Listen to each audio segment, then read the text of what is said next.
Hi everyone, my name is Paula Taylor and my practice is called Tackle the Feelings Before the Behavior, or TFBB. And today I wanted to talk a little bit about grief. This is one of the biggest parts of my healing journey. I lost my mother when I was 17, complicated grief. She was murdered. And I've lost quite a few people significant in my life along the way. And grief is different. It's different with every person. It's different with every loss. It's different as it accumulates, and after the first big one, it's a bit different, the second one, and it all taps into what's already there. And it's something that doesn't go away. It's not something you heal and then that's it. It's just a scar. Grief is one of those things that recur. It's like, I use the analogy of like riding the waves. It comes in and it's intense and it's hectic and you can't see the way out. And then it dulls for a while.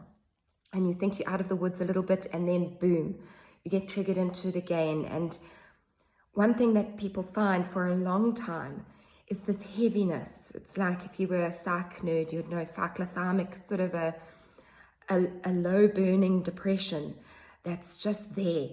It's always there. It's festering in every other problem that you're having, and you don't realize it's coming with such a punch because it's tapping into grief, into pain, sadness, anger.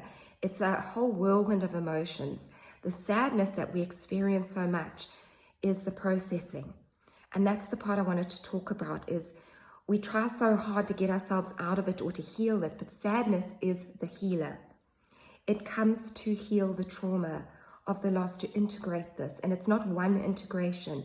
I see it like a series of integrations as it goes deeper and deeper into your worldview, your past, present, your future, the way things are.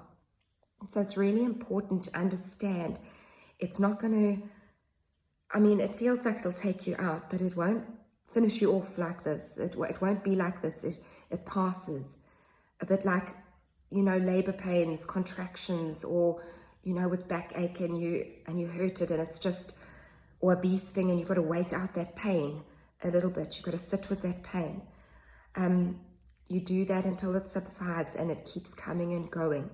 And I think understanding the process can be extremely helpful because it's scary and it's lonely. Nobody quite gets it. You don't quite know what to do to help it, especially if it's like a parent or a child or a best friend or someone really, really significant to you, even a pet. You can get grief from losing a house, transitioning in some way, losing a part of yourself, losing a limb. We get grief to transition us from that trauma into integrating it and learning how to live with something that we don't want. None of us want the loss. We don't want the bereavement. So it's a very difficult time of fighting yourself, of denial, of a million emotions and not knowing what to do with the unresolved issues and things there. And so it's really about surrender. Surrender that your body and your psyche and your whole self knows what to do, and try to follow what feels right. That's the best thing, is to feel your way rather than think your way through this. But if you do need to think, I hope I've added a little bit of something helpful today. Take care and big hugs all around. Bye.